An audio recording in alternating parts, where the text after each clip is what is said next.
Hello, this is Camryn Heath, and I'm a part of our 2020 Medical Rural Scholars Program. I attend Hebron Christian School, and I'm a senior, and I plan to attend Mississippi State University once I graduate.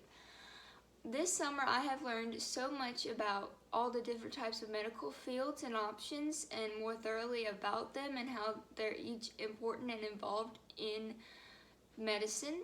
And my favorite workshop we did was our Grade for a Day, where we were given many items such as cotton balls and gloves, and we had to use them to be able to emphasize with our elderly population and understand how they get through their daily lives and how they struggle in their daily lives.